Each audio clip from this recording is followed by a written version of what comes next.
Hello everyone, welcome to Sriram's IAS. I hope everybody is doing good. Things are fine at your place. Let's start with today's session where we'll discuss these articles. Let me give you a quick brief what we will be doing today. So as far as today's session is concerned, हम बात करेंगे National Clean Air Program की. Protectionism with globalization, this you can connect it with your GS paper 2, paper 3 also. Classical language status, GS paper 1. Miyawaki method, paper 3.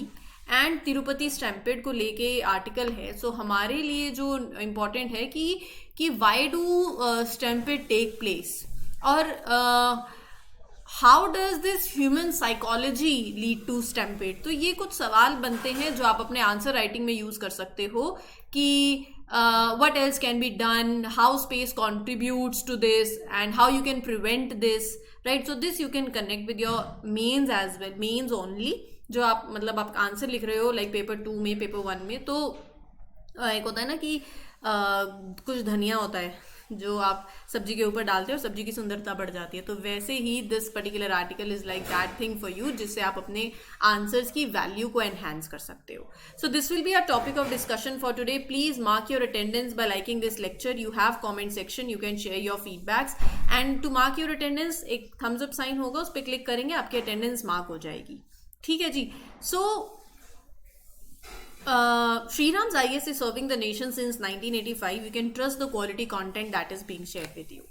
Now, let's move ahead with the first article. हाल ही में 6 लोग हैं, अभी 6 news में आ रहा है that they lost their lives in a stampede in Tirupati while waiting to collect the tokens for Lord Venkateshwara's darshan. So, in this context, we'll discuss this whole article. See, stampede happens जब बहुत ज़्यादा लोग एक जगह पर gather हो जाते हैं and they start moving like chaotically because they feel panicked or there is a hurry or there is that they feel scared basically.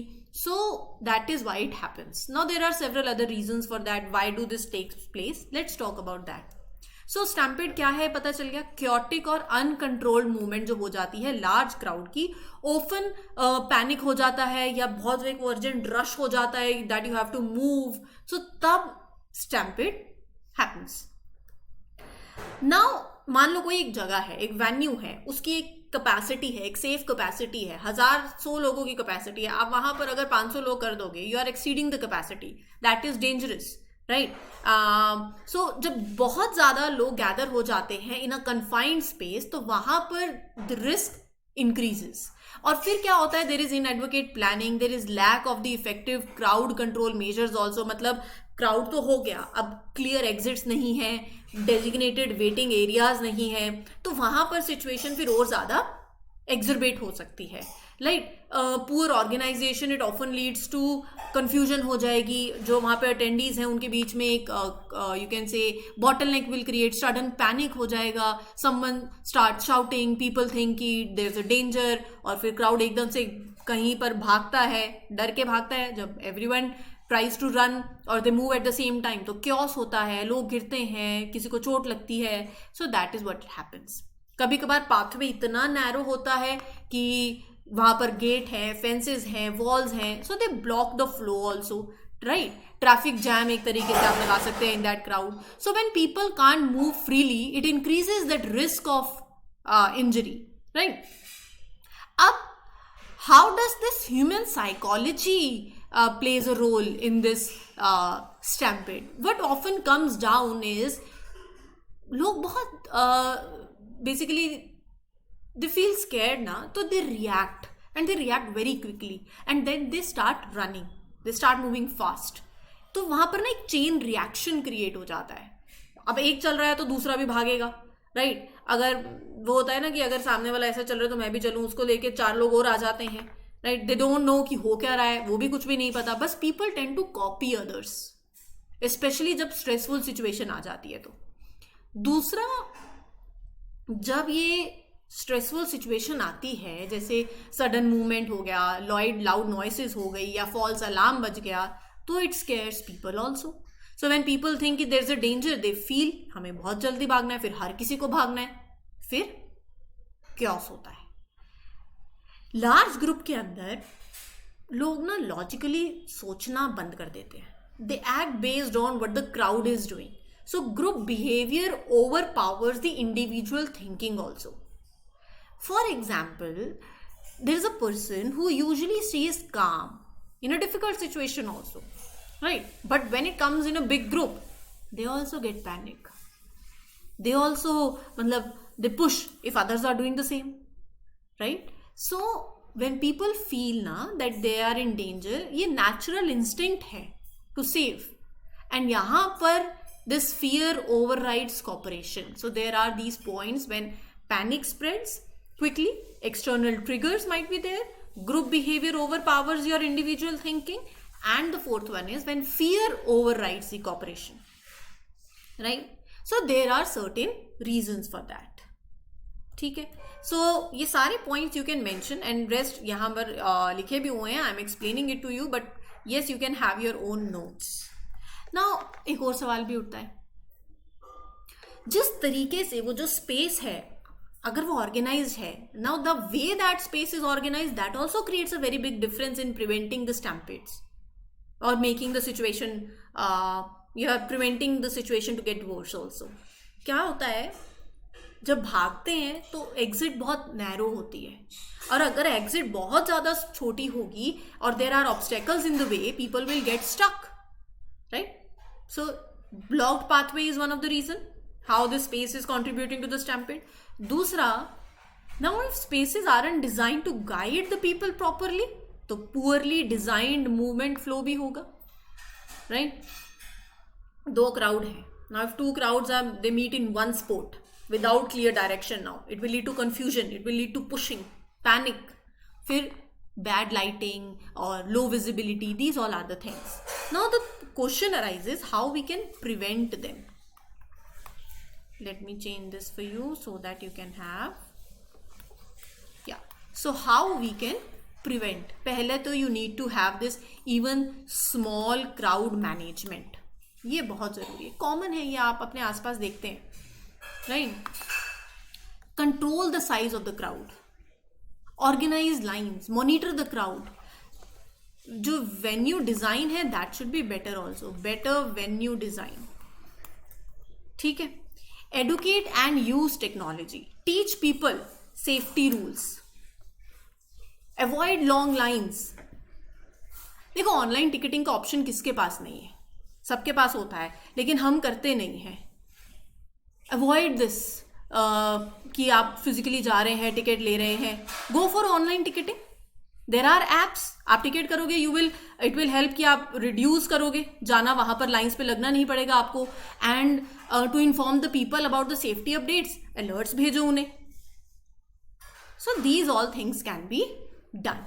ठीक है, चलिए आगे बढ़ते हैं विद द नेक्स्ट आर्टिकल. उससे पहले, if you are preparing for UPSC and you are finding polity difficult, और you are thinking कि करंट अफेयर में कोई डाउट है, तो DNA तो आपके पास है ही सही. अगर किसी एक सिंगल टॉपिक पे डाउट है तो बाकी फैकल्टीज भी हैं that are taking the classes, so you can refer them, they are available on the platform. So do subscribe to the channel so that you get the notification.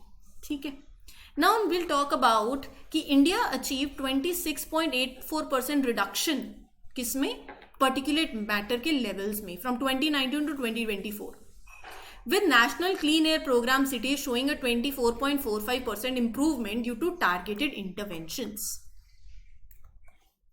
Let's talk about it. Overall ये बोल रहे हैं कि India ने एक good progress दिखाई है in reducing the air pollution. 2019 से 2024 तक में अगर आप देखेंगे तो कंट्री ने अचीव किया है 26% का ड्रॉप PM लेवल्स में, right? That cities that are under this national clean air program, they improved by 24%. अब उसमें टॉप परफॉर्मिंग सिटीज कौन सी हैं, ये आपके प्रीलिम्स के लिए इंपॉर्टेंट आर्टिकल है. वाराणसी, मुरादाबाद एंड कानपुर, ये तो आपकी टॉप परफॉर्मर्स हैं. कोलकाता, बैंगलोर, चेन्नई उसके बाद हैं. they also have reduced pollution respectively at a certain percent, but top performing cities are those. अच्छा, कौन सी सिटीज हैं that are facing the challenges? Delhi, Assam, they are the polluted ones. Gurugram, Faridabad, Ghaziabad, they require urgent interventions. Pollution का main cause क्या होता है? Industrial emissions, vehicular pollution, stubble burning, इन सबसे pollution northern states में और ज़्यादा एग्जर्बेट हो जाता है, राइट। और नेशनल क्लीन एयर प्रोग्राम जो है ये 2019 में it was launch by ministry of environment, forest and climate change, जिसका एम है to reduce PM10 and 2.5, very important, 10 and 2.5 by 20% by 2024-2025 and the baseline is 2017, ठीक है। But the target is now revised, it is revised to 40% reduction in PM10 levels, और at least you are meeting the safe levels, your national standards by 2025-2026, ठीक है। Coming ahead with the next article, इसके लिए ना पहले आपको एक चीज समझनी रहेगी। आर्टिकल ये है कि how emerging economies can prosper in a protectionist world. तो क्या समझना है, ये प्रोटेक्शनिस्ट वर्ल्ड क्या है, ये प्रोटेक्शनिज्म क्या है। जब कंट्रीज अपनी इंडस्ट्रीज, अपनी जॉब्स को प्रोटेक्ट कर रही हैं by putting limits on the trade with other countries. कैसे लिमिट करते हो आप, टैरिफ, जो टैक्स लगता है ऑन इंपोर्ट्स आप वो बढ़ा दो, subsidies you are giving to the local businesses, या you are making such rules that are making it hard to buy the goods from the other countries. Protectionism मतलब जब आप मतलब यू आर नॉट, जब हम ग्लोबलाइजेशन, लिबरलाइजेशन, प्राइवेटाइजेशन, ग्लोबलाइजेशन की बात करते हैं, उससे पहले क्या था कि आपने अपने आप को एक दायरे में रखा हुआ था कि हम कुछ इम्पोर्ट, मतलब इम्पोर्ट कम करना है, सेल्फ रिलायंट हर किसी को होना है, वेरी गुड। बट उसके जब आप उसे आगे चले जा रहे हो, राइट, कि उसी के मतलब प्रोटेक्शनिज्म के चलते आप ऐसे रूल्स लेकर आ रहे हो where you are limiting the trade with other countries, right? You're bringing such rules to buy goods from the other countries become hard. और protectionism आज के टाइम पे it is becoming more common. For example, US ले लो आप, ये points जो मैं बता रही हूँ ना भजन संध्या की तरह नहीं सुनना है, you have to write it down. So please do write whatever I am saying, right? पहला सवाल तो यही आता है कि ये प्रोटेक्शनिज्म इतना कॉमन क्यों हो रहा है। Let's talk about it. So this is being common because economic angle है, इकोनॉमिक नेशनलिज्म। जब ना डेवलप्ड कंट्रीज जैसे US, they have seen manufacturing jobs disappear. क्यों? Because factories are moving to the cheaper countries, है कि नहीं? And to bring back these jobs governments are supporting their own industries. फिर दूसरा angle जो आता है प्रोटेक्शनिज्म में, वो आता है जियो पॉलिटिकल राइवलरीज है। US, China, they don't trust each other and they want to reduce the reliance on one another for critical industries. 2023 में US ने चाइना से चिप टेक्नोलॉजी में, advance computer chip technology access करना stop कर दिया, और उसके रिस्पॉन्स में चाइना ने एक्सपोर्ट रिस्ट्रिक्ट कर दिया US को। चाइना के पास रेयर मटेरियल्स का भंडार है जो कि बहुत इंपॉर्टेंट है for making chips, and that affects global supply chain. ये राइवलरीज हैं। और ना हमने कोविड-19 से भी सीखा है, पैंडेमिक बहुत सिखा कर गया है। पैंडेमिक ने ये सिखाया है कि किसी पे ज्यादा डिपेंडेंट नहीं रहना। Countries were struggling at that time to get the medical supplies like ventilators, right? Now there is also rising inequality, right? देखो क्या होता है ना, जब वेल्थ डिस्ट्रीब्यूशन अनइक्वल हुई होती है तो सिटीजन्स में एक फ्रस्ट्रेशन वाली फीलिंग आती है, और वो और फ्यूल कर जाती है, और फिर डिमांड आती है कि नहीं, प्रोटेक्शनिज्म पॉलिसी होना बहुत ज़रूरी है। वो सामने वाला कहाँ कितना कमा रहा है, हम कितना कमा रहे हैं, and you have to save your job, you have to save your industries. फिर ट्रेड बैरियर्स लगने लग जाते हैं। एनवायरमेंटल कंसर्न्स भी इससे जुड़े हुए हैं। ग्लोबल मार्केट में क्या फार्मर्स प्राइस स्विंग्स फेस नहीं करते? गवर्नमेंट प्रोटेक्ट नहीं करती उनको विद सब्सिडीज एंड टैरिफ? करती है। US भी सपोर्ट करते हैं अपने फार्मर को। 2024 में India exceeded the WTO subsidy limit for rice, and we are justifying it under a special rule, that is peace clause. So या countries protect their agriculture and see एक और बात है, ग्लोबल ट्रेड इंस्टीट्यूशंस का weaken होना। जैसे मान लो WTO एक ऑर्गेनाइजेशन है, now they are struggling to solve the disputes. अब कंट्रीज अपना matter, so they are taking their matter into their hands only by imposing trade barriers. Now political pressure भी पड़ता है। So these are certain things. अब ना हम protectionism के बारे में अब आपको मोटा मोटा पता चल गया है। Let's talk about it from Indian perspective. India के एंगल से देखो, इंडिया क्या मेजर्स, देखो बैलेंस बहुत जरूरी है। प्रोटेक्शनिज्म भी हो ठीक है, लेकिन ग्लोबलाइजेशन भी हो। तो इंडिया क्या ऐसी पॉलिसीज लेता है कि हम इन दोनों के बीच में बैलेंस लेकर आ सके, दैट इज इंपॉर्टेंट। वो तो प्रोटेक्शनिज्म की कहानी एक तरफ थी, बट दिस इज इंपॉर्टेंट। देखो, you build specific strategic trade partnership. पहली बात, ऐसी डील्स कंट्रीज के साथ करो जो दोनों को फायदा दे, while protecting your sensitive industries also. दूसरा, जब आप लिबरलाइजेशन की बात कर रहे हो, करो liberalise, but do it selectively. Now what do you mean by doing it selectively? India को they should open some sectors for international trade where it can grow and they can compete globally also. जैसे देखो, India provides incentives for mobile phone manufacturing. कैसे? Through production linked incentive schemes. अभी मैंने कल परसों 2-3 दिन पहले आपको PLI स्कीम भी बताई थी स्टील इंडस्ट्री के लिए। सो ऐसी चीज़ें भी आप लेकर आ रहे हो। अपने सप्लाई चेन को स्ट्रेंथन करो। किसी एक, दूसरा तीसरा पॉइंट है ये कि अपने सप्लाई चेन को स्ट्रेंथन करो। किसी एक इंडस्ट्री के ऊपर, कंट्री के ऊपर निर्भर नहीं हो जाना है, राइट? एक्टिवली पार्टिसिपेट करो in organisations like WTO। Make rules fair for everyone. अच्छा, और रोड्स, पोर्ट्स, डिजिटल सिस्टम्स, इन सबको बेटर इंफ्रास्ट्रक्चर कर लेकर आओ। Help Indian businesses compete, strong competition दो, compete globally, right? Vulnerable sections को, vulnerable sector को protect करो। Countries, industries that are at risk, India can impose anti-dumping duties to stop the unfair competition. Focus on digital trade, skill development में invest करो। देखो, पैसे के पीछे मत भागो, स्किल्स के पीछे भागो, है ना? ये एक डायलॉग भी है, शायद 3 इडियट्स में था, आई डोंट रिमेंबर, कुछ तो ऐसे एंगल का है, बट ये बहुत सही लाइन है। सक्सेस के पीछे मत भागो। हाँ, ऐसा ही था, सक्सेस के पीछे मत भागो। वो कुछ तो उन्होंने बताया था कि सक्सेस झक मार के तुम्हारे पीछे आएगी। आप भाग रहे हैं IAS बनने के पीछे, UPSC क्रैक करना, नहीं भी हुआ तो कुछ तो अच्छा होगा और उसी लेवल पे आपको कुछ अच्छा मिलेगा। Don't take stress.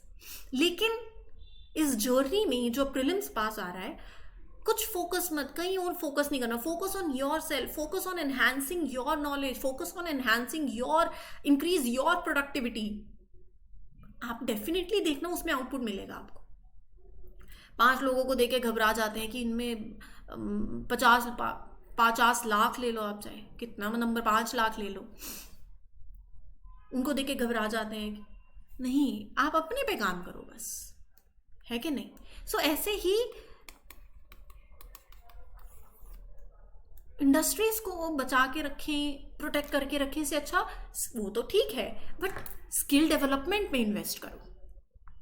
अच्छे इंजीनियर्स एंड वर्कर्स जो कंट्रीब्यूट करें हाईटेक इंडस्ट्रीज में। कल परसों मैंने आपके साथ एक आर्टिकल शेयर किया था फ्यूचर ऑफ जॉब्स रिपोर्ट को लेके भी। ये सब चीजें इंटरकनेक्टेड हैं, ठीक है? Now coming ahead with the next article, centre has notified grant of classical language status to Marathi.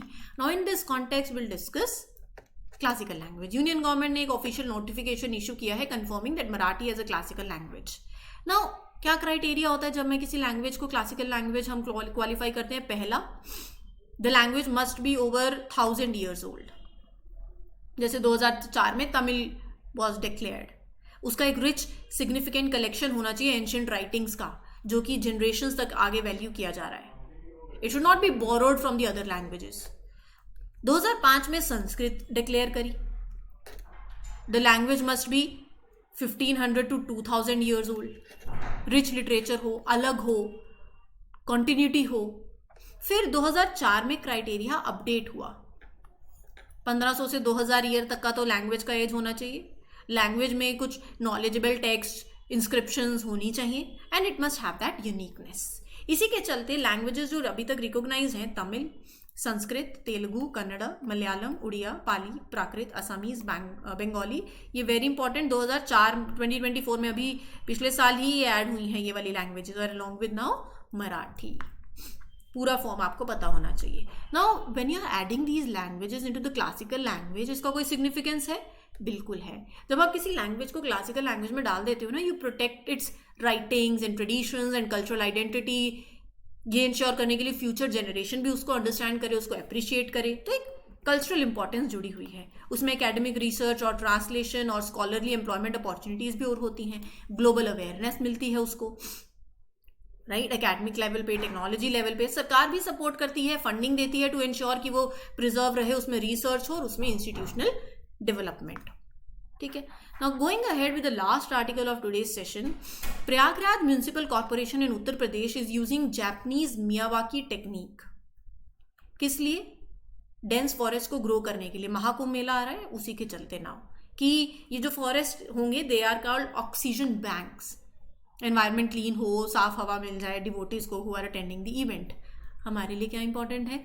Miyawaki method. एक लिमिटेड स्पेस में जब आप डेंस ट्रीज क्रिएट करना चाहते हो, दैट इज मियावाकी मेथड। नाम इसलिए आया है क्योंकि it is developed by Japanese botanist Akira Miyawaki 1970 में। इसको पोर्ट प्लांटेशन मेथड भी बोलते हैं, राइट। इस तरीके से जब पेड़ उगाए जाते हैं, they grow very fast and they grow very quickly as compare to regular methods. Rapid growth होती है। The trees are planted very closely. It was developed to restore degraded ecosystems. Urban afforestation projects में it is globally used. Trees और shrubs बहुत planted, they are planted very closely ताकि उनकी rapid growth हो, up to 10 times faster than the traditional method. It focuses on local plant varieties, right. Species की richness और होती है, you support more flora and fauna and trees absorb more carbon also, urban pollution भी you combat. ठीक है। So this was the whole session for today. I hope things are clear. Still any doubt, you can ask me in the comment section, and for more such videos, do subscribe to the channel. This is your mentor Arzu Kakkar signing off. Happy learning, all the best. Thank you.